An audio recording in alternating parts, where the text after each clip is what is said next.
Hello and welcome to the Waste to Treasure podcast, episode 3. I am your host, Zibusiso. This is a podcast where we talk about how young people are turning waste into treasure through innovation, creativity, and research. Today, I'm joined by a very special guest, Mr. Dlamini. He's a PhD student at the Durban University of Technology and also a member of the Global Shapers Community Hub, Bulawayo. We will be unpacking how Zimbabwe's progress on climate policy and exploring how local responses in Bulawayo and hearing how powerful voices can be heard in climate justice. Welcome to the show, Mr. Dlamini. Thank you very much. I'm super excited to be part of this podcast. Yeah, welcome. Could you please tell us more about your area of study for your PhD? Okay, thank you. As you have highlighted, I'm doing my PhD with Durban University of Technology, and I'm currently doing my first year, and my study is focusing on livelihood reconstruction post El Nino induced drought. So my study is focusing, I want to explore how rural communities, specifically in Kai district, are reconstructing their livelihoods after our post droughts, to say what are they doing, how even are the NGOs or government departments coming in to help them to reconstruct their livelihoods. So the problem that really caught me to do my study was that you find that, for example, in 2015 we had a drought, El Nino induced drought. People were affected, livestock died. Then in 2023-2024 season, we had another similar drought that affected a lot of people. But now, when we talk about the losses that people encountered, in 2023-2024, there are more losses as compared to 2015-2016. But during that period where we had NGOs coming in, where the government department coming in to help people, now the question is, why are people not becoming resilient to this drought? That's the key question. Are the NGOs or the government department just bringing in short-term coping mechanism to the communities, which might even lead to what we call dependence syndrome, where the communities are not becoming resilient to the drought? So that's what I want to unpack and see how are the communities faring when they are affected by the drought. Okay, you spoke about dependency syndrome. Could you please explain more in simple terms what that means? So when you talk of dependence syndrome, we're saying it's a situation, it's a process where now communities are now dependent on donors. They don't have any mechanism to help themselves. So for example, I highlighted the drought of 2015 and the 2023 one. Yes. So it means now, in that period, the communities were not doing anything. They just seated to say, okay, if the drought strikes, our World Vision will come, or this other NGO will come. So they're now just dependent. Waiting for funds to come. And we saw what Trump did and everything. So that's where my research now comes in to say, how can we then help these communities so that they are self-dependent and they are resilient? Okay. You spoke about Donald Trump. So what is the effect that he has on African African climate policies, and what happens when he makes such a decision? So communities have been really hard hit, where you find that even himself, Trump doesn't believe that there is climate change from the beginning. That's why you see the previous COP conference of parties that happened, he didn't even attend. Okay. So it means even the funding that I believe we're going to explore further in this podcast, how it has shrinked and everything. So we find that mainly the communities, even in towns, narrowing, even going down to rural areas, they were now dependent on donations coming in the form of food, handouts and everything. But now with the pulling away of that funding and everything, now communities are forced to use the locally available resources. So it's sort of a wake-up call to say, what are the communities having that they can leverage on to build their sustainable livelihoods? Okay. So talking about climate policy and sustainable development, I want to know what drew you to that field. So personally, outside academia and professional area, I'm also a farmer. I like farming, especially livestock, cattle to be specific. So I've kept quite a number of cattle at home. My rural home is at Nkai, deep down there. And I've suffered some losses because of droughts, to be specific, where you find that when droughts come. I remember this other year I bought a cow. I was working in another area, Binga, down there. I bought a cow. I didn't even see the cow. They said, there's a cow being sold here. I was like, okay, I need it. Send the money. Then the next call that came was like, your cow has died because of hunger. So now, all those things, that's why I ended up saying, no, I need to.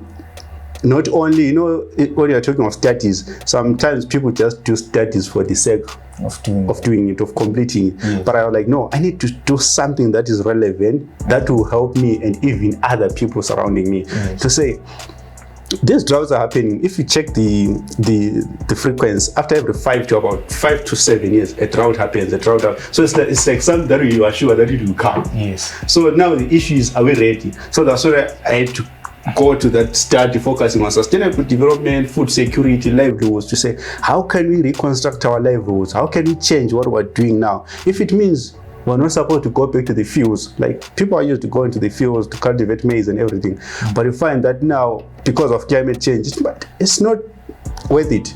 You go there, you wake up at 3 a.m., you work very hard, the rain doesn't come. Maybe it's a wake-up call for us to change the narrative, go to other sources of livelihood. Like these days there's beekeeping. Beekeeping doesn't need rains or everything, and you don't work hard. So that's what I'm pushing under my start, to see how we can shift our livelihood to those that don't really depend on rains, and they are not susceptible or vulnerable to climate change. Okay. So young people, there you have it. Our guest has spoken about his area of study and his work in climate policy and sustainable development. So join us in our next segment as we continue to unpack what Mr. Dlamini has for us. Thank you. Welcome to the Waste to Treasure podcast, a youth-led climate awareness and storytelling space which is sponsored by the City of Bulawayo, the Youth Climate Action Fund, and Bloomberg Philanthropies. So welcome to the second segment of the Waste to Treasure podcast. This is episode 3. So climate policy is often discussed at national level, but implementation is done at a local level. From your perspective, Mr. Dlamini, what is the current state of climate policy in Zimbabwe and in Bulawayo? Okay, thank you. So maybe just give a background on issues to do with climate policy. Maybe even other people that are listening might not be understanding what is a policy or what is a climate policy. So a policy is just a statement of intent or something that guides actions or with an intended goal or objectives. So when it comes to Zimbabwe, we have a policy, climate change policy, that was enacted in 2017. But now we have to take note that a policy is just a document that guides our actions. It is not legally binding. By that, I mean, if you don't follow it, you're not charged. It's not legally binding. What is legally binding is an act. So we have the climate policy, and is working towards making sure that climate change is mainstreamed into other sectors of development, talking of the transport, talking of agriculture, water, and everything. And currently Zimbabwe has come up with a bill, that is climate change management bill. It's still a bill, it's not yet an act. So it's still under, it has went through the parliament and everything. We're hoping that anytime soon that will be turned into an act. So now if it's an act, then it's legally binding, meaning to say if you don't follow that, you are charged or you are held ransom to say, why didn't you follow this? So, but generally Zimbabwe has been trying. Something that really intrigued me or that I liked, we have what we call nationally determined contributions under the Paris Agreement. NDCs. The NDC, now on NDC 3.0. And Zimbabwe was the first country in Africa to submit that to the UNFCCC. So it means we are having strides, we're trying as a country, but of course there is that gap where you have the policy, or you have the act and the implementation. So you always have that gap. Alright. So how does this connect to the low income communities that are there in Bulawayo?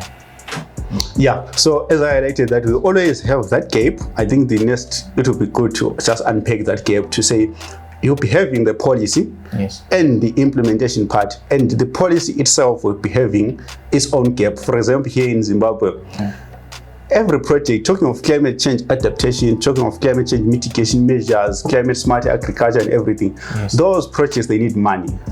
Without money, there's nothing that can happen. And you find that in Zimbabwe, we don't have any climate finance mechanisms that are local here. Of course, we have those small grants that are there, but our climate finance mechanisms, they're still low. They're very low, meaning even when you talk of implementing the projects, as I highlighted previously, the issue of donor syndrome, we depend on the more developed countries to say, you guys, you polluted, you contributed more to climate change, fund us. That's why we had the campaign, Fund Our Future. But now you find that those developed countries now, they are pulling off. With what Trump did, pulling away. And if you check last the previous COP, it's not only Trump that didn't attend the COP. Other presidents, China and everything, they didn't attend that COP. So it means they are not for the funding for the less developed countries. So that's at a national level. Narrowing even down to the small communities or local communities like Bulawayo, even your peri-urban areas, it's even they are really hard hit, where they now talking, maybe coming narrowing down to Bulawayo. I stay in a place called Nketa. Water comes once on Thursday at 10 o'clock p.m. in the night, and at 4 o'clock it's gone. One day in 7 days. So it means now, talking of our climate policies, it means there is also a need for climate policies to be shifted or to be amended. Of course, we've been talking of drilling water and everything, but you find that in this month and even next month, water tap will even go down, and you find bores drying because of climate change. So it means even on our policies, there is a need to shift focus, rather than focusing even on these projects that focus on drilling water and everything. Let's have mechanisms, let's have strategies to recycle the leaky water that we have.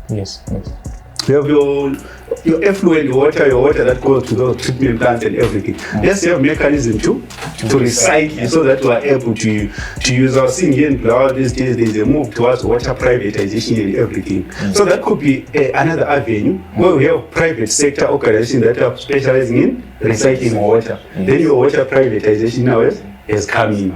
I'm seeing in Bulawayo is a really big issue. Actually, there's a student that I'm supervising on his project. He's focusing on water privatization here in Bulawayo to see how it can be done. Because we find out it might be a viable solution. But remember, when now water is privatized, there are other issues that would have been broken. For example, water is a basic need, and people have a right to water. But now if water is privatized, it means people have to pay for that water and a lot of money. So there are a lot of things that also need to be clarified there, and that's where the policies now then come in to say, if now we have a water policy or climate change policy that touches the issues related to water issues, food security, especially food and water. That's interesting. I also stay in Chabalala, so I can attend to the water problems there. So talking about the cross-cutting nature of climate change, this year there's been a Good Seed Festival which has held this month in October, and also the African Plant Breeders Association. So from a policy perspective, could you care to comment more on that? All right, perfect, thanks. Then there's a lot there on cross-cutting issues of climate change or climate policy. The first key thing that we need to unpack is the issue of gender. You cannot talk of climate change without talking about gender issues, gender and climate change. To say, if we have climate change, different genders are affected differently. Talking of males and females. That's why we're now talking of the issues to do with unpaid care wage. To say climate change exacerbates the unpaid care wage. Well, now we're talking of water scarcity issues without even going to rural areas here in Bulawayo. During the night, water comes. Who usually wakes up to fill the buckets? Is it the man or the woman? In rural areas, water is scarce. Bowls are far away from each other. Who carries that burden of fetching water? Find that most of the time it's women. That's when now you talk of your unpaid care work, talking of your women becoming more vulnerable to climate change. That's one of the key issues that is cross-cutting. Also, going down with the issue of gender and your Good Seed Festival thing. So, seed if you check here, this is recently in Zim, there is a move towards Seed Act amendment. We're using a very outdated Seed Act. I think that's 1971, if I'm not mistaken. 1971 Seed Act. That is governing how we manage our seed systems here in Zimbabwe. And if you check that Seed Act, it criminalizes the use and the exchange of indigenous seed systems. That's why you find if you go to rural areas, you find there are some seeds that they will be telling you, those guys, that we had seeds like Kenya, whatever, Papaja, those are local names that are used by people in rural areas. Those seeds now, they are scarce, they are gone. It's because of the Seed Act. So I value those festivals where now people come together and show off their traditional seeds that are mainly adaptable to what? To our local climate. Okay. Yeah. All right. So I think you've said enough about youth and gender. Yeah. And how that is affected by climate change and sustainable living and sustainable communities. Yeah. So thank you so much for that.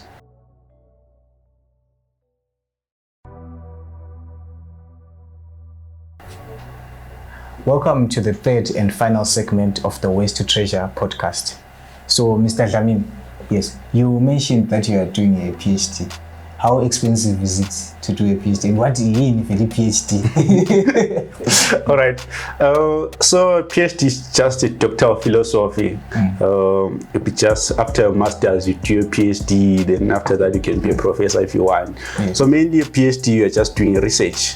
You don't go to a lecture and sit down and listen to someone lecturing you. No, you just come up with your research and you do your research for about 2 to 3 years. Just working on that that research. So as I highlighted, I'm doing mine with Durban University of Technology, that's South Africa. And unfortunately, in my faculty, mainly we don't pay any fees. We are under scholarships. So as long as I make sure that I finish my PhD within the stipulated time, I don't pay anything. Actually, they assist me with some funds to go and collect data from the field and other stuff. Yeah. So they're actually paying you to learn. Yeah, it's just those incentives so that you go to the field and collect data and yeah. Okay. So what are some of the key themes that you are exploring for your research, and how could those influence policy in Zimbabwe? All right, perfect. So key 2 themes that I'm exploring: livelihoods, mainly talking of sustainable livelihoods. Livelihoods are talking about the way people are living, especially in rural areas or peri-urban areas, or even in urban areas. Say, what are people doing for them to live? Then we know people survive by farming, especially in Zimbabwe. It was known as the bread basket of maize and everything, but now we're importing everything. So there's been a shift or a change in our livelihoods, mainly because of climate change, since agriculture is dependent on rainfall. So my angle of my research, I want to sort of explore how can we reconfigure or reconstruct our livelihoods so that they are not vulnerable to climate change. What other alternative mechanisms can we put in place? Is it mining? Is it small scale mining? Is it beekeeping? Is it BSF farming? Talking of insect farming, something that is coming up. I saw there is this organization called Africa Food Revolution. It's doing very well. I saw that they are now planning on establishing farms on BSF, that's black soldier fly farming, etc. So those are some of the alternative livelihood strategies that people can sort of adopt. So as I highlighted, I said the 2 things: sustainable livelihoods and resilience. To say, how can rural communities, or how can communities general, even those in town, how can they become resilient to climate change shocks? By resilient, I mean, if a drought happens, we should be able to withstand, not to be found unaware and be susceptible. So those are 2 key things that I'm unpacking. You mentioned that they are farming flies. Yeah. So there's something called black soldier flies. It's an interesting insect that people are able to sort of leverage on it and farm it. In the process of farming the BSF, there is fertilizer that is produced, or let me say compost, because mainly the black soldier flies, they feed on trash or waste. So in the process of feeding on that waste, they transform the waste to manure, and in that process the larvae part of that fly is very rich in proteins, so that you take your larvae and feed your chickens, pigs and everything. Then now you would have substituted your expensive commercial feed that are sometimes scarce, especially in times of drought. I remember last year we would suffer. You would just go to those commercial feed suppliers and have your name written down so that you get feed. You go there, you're told our feed has been it's now finished. So it means it's another alternative that people are now leveraging on. So I think I read something about that. It's a project done by Miss Ndiweni from Lepani State. She's also doing something about farming flies and catching them and growing them, and she's also doing something about feed, producing those larvae. So that's a very interesting topic. Something that is really coming up. Yes. So you mentioned that you are part of the Global Shapers Bulawayo community. So tell us more about Global Shapers. All right, interesting. So Global Shapers community is a movement of young people, mainly in urban areas. Currently we have about over 500 hubs globally. It's a movement by World Economic Forum. So we have about over 500 currently, and we have quite a number of different projects that we're doing. Here in Bulawayo, we have two projects. One, we have Climate Shapers project, where we're mainly training young people on climate change adaptation, climate finance, how they can tap climate change funding, how can they run projects and everything. Then we have another one that we recently won a grant under the Global Shapers community. So they usually have some innovation grants. So we applied for one and we were able to get that grant. Where we were working on aquaponics projects. We had to pilot one. Actually, we just did a prototype, so we had to sort of scale up that project. Oh, that's exciting work. So for the young people who are listening to us right now, what advice could you give them, or what motivation could you give them? I think one key advice I can say is, in as much as we are crying of climate funding, I can say that there is a lot of climate finance that has been put in place for young people to tap into. It's just a matter of knowing the nitty-gritties of grants application processes, and also being aware of the grants that are there, especially for young people. You know, young people tend to be intelligent, techno-savvy and everything. So you find that mostly the funders now, they are targeting young people, because they are now coming. You know, if we talk of big corporate organizations, they have established the system that you cannot change. But now if we talk of young people, they are still flexible, they are still new, they are still trying this and that. So that's why the donors are putting a lot of money in young people. So young people, it's just high time we just, and also the other thing is seeing the sectors that have funds. I have seen that, and I've been very confident. If you go to agriculture sector, there's a lot of funds that are going there. Climate smart agriculture, there's a lot of funding. As long as you do something that has to do with food security, you will never go wrong. And that doesn't mean you should go and study agriculture. No. I know some guys that are studied. The other guy is doing finance, the other is doing insurance, but they're into agriculture. How? They just went to the market, they saw that there are a lot of losses of tomatoes. They're just rotting. They took those tomatoes and dried them and packaged them as tomato soups, and they're making a lot of money, and they're now in the agricultural value chain. So it's not necessary that you need to go and study agriculture. You can always find a way of finding a way in the agriculture sector. All right. So before we close, where can our listeners find out more about you or about your work? All right. So mainly I'm there on LinkedIn. That's the platform that I really like and I use for my networking and also finding other opportunities and everything. So there I'm Witness Dlamini on LinkedIn. That's the key platform that people can see my work and what am I doing, especially in the areas of research, climate change training and everything. All right, so thank you so much for joining us on Waste to Treasure. Your insights on climate policy and sustainable living and sustainable livelihoods are very interesting. I learned something today that climate policy isn't just about documents, but it is about people, choices, and impact.